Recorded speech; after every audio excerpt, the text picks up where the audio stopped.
I was able to stack up 59,400 points for deal melee damage to arc enemies during the Matriarch event on Blue Gate. Now for my skill tree, I spec'd into Effortless Swing, which is melee abilities cost less stamina.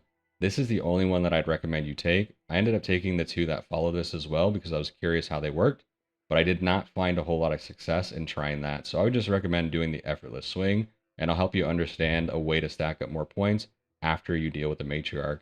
Now for my equipment, I brought in an anvil with 2 stacks of ammo, an equalizer with a single stack of ammo, 2 light shields, 10 stacks of adrenaline shots, 2 stacks of chemicals, and 2 stacks of plastic parts in case I needed more adrenaline shots when I was topside, 2 sets of shield rechargers, 2 sets of herbal bandages, a snap hook, zip lines, photoelectric cloak, as well as a powered descender and crash mats. You can also use a raider hatch key for this event. Now once you spawn in, you want to head for the Matriarch, and ideally as you are heading for the Matriarch, try and make sure that you don't pull its aggro. Let another raider deal the initial damage and let it focus on them. This will just make it much more easy for you to get on top of the Matriarch and start this challenge. Now, as you are approaching to get on top of the Matriarch, make sure you're paying attention to the way that it's moving and the way that its legs are shifting. It can be very dangerous to try and snap hook on the Matriarch when it is moving around a lot because the legs deal significant amounts of damage.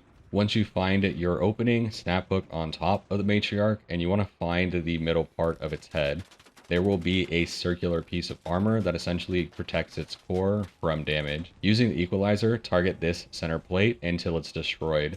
Once it's destroyed, you will have access to the core, and this is where you can start meleeing its core to stack up a ton of trials points super quick. Now the strategy from this point is relatively simple. You want to try and wedge yourself between the outer rim of the Matriarch inside of where the core is seated to try and prevent you from being thrown off, as it will try and do randomly throughout this process. Once you are inside of the place where the core is seated, you want to pull out your pickaxe and start swinging away like crazy. Now, I didn't know this until this challenge, but the pickaxe actually has 2 different attack types. There's a primary and a secondary. The primary attack is a bit more of a horizontal swing, and the secondary attack is more of a vertical overhead swing. Even though I was super close to where the core was, it seemed relatively easy to have missed swings. And the way to tell when you're missing your swings and not getting trials points is to listen to the audio cue when you swing your pickaxe. If you miss a swing, it'll essentially sound like your pickaxe is hitting just a metal part of the body. It will have that metal clang sound, and that lets you know that you're not actually hitting the core.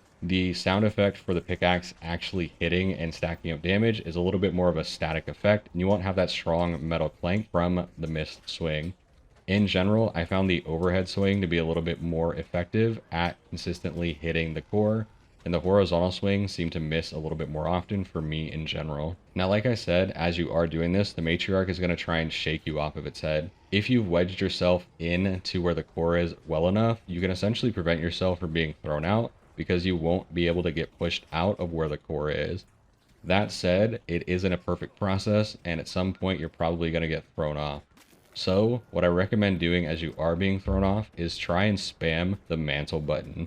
You're generally not thrown terribly far from where the Matriarch is, and I was able to actually mantle back on one of the times that it tried to throw me off without ever going to the ground. So I'd recommend doing that. And then if you do land on the ground, be aware you're in pretty serious danger. The Matriarch will tend to focus you at that point, and the other arc enemies that have been spawned in are usually in the area, and they might aggro to you as well. So it's very, very dangerous to get thrown off. You want to try and get yourself to safety however you can. And I got super lucky. I got thrown off near a bastion, and the bastion immediately took me out. But I was able to crawl to safety, and then I had a hero raider that defib me to get me back up. From here, it was just essentially doing the same thing that I did in the beginning. I got my health all the way back up, and then I just used my snap hook to get back on top of the Matriarch. And from there, I essentially just continued to do what I was doing before. Swinging the pickaxe until my stamina was almost drained, using adrenaline shots to bring me back up to full, and then continuing to swing my pickaxe like a wild man, trying to stack up as many points as I possibly could. Now, this is a strategy for dealing damage to the Matriarch until the Matriarch goes down.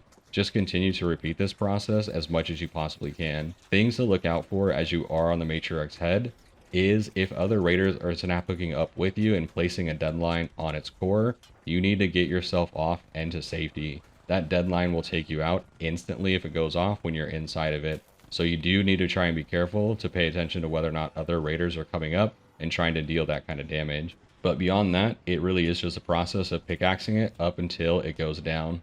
Now from here, you'll have anywhere from 20 to 25 minutes left in the round, and it gives you a really big window to continue to stack up points. What I'm going to recommend that you do from here is to go into the underground area and focus on the shredders that are in that space.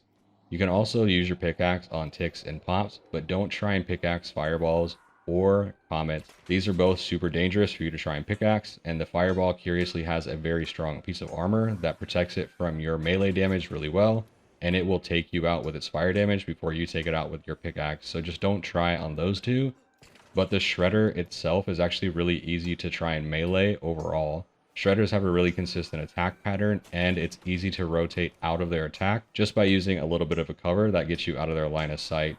Shredders also seem to give you a pretty substantial amount of trials points for taking them out, so it is your best value overall while you're still on the map. Now, if you are proficient with the concept of using your snap hook to get on top of the flying arc enemies and then using your pickaxe from there, let me know in the comments of what your strategy is to be effective at doing that. I tried a bunch of different times throughout this round and just continued to fail at doing it. I'd never tried it before this, so I wasn't really expecting a whole lot, but if I would have just stayed down in the underground area and focused on the shredders instead of trying to go for the flying arc, I think I could have gotten very close to 70, if not above 70k for this strategy. So that's what I'm going to recommend that you do if you're able to get the matriarch taken down and you have time left on the map. Just go to the underground area and run in a big circle, focusing on the shredders from there. You'll likely be able to get a ton more points than I did by doing that. Now, outside of that, there isn't a ton more to this challenge. It really is just a process of stacking up as much damage as you can on the matriarch and then using the rest of the round to stack up more points on the enemies that are the easiest for you to take out.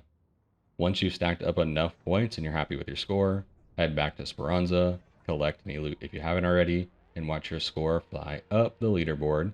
That's going to be it for me today, y'all. Thanks for watching.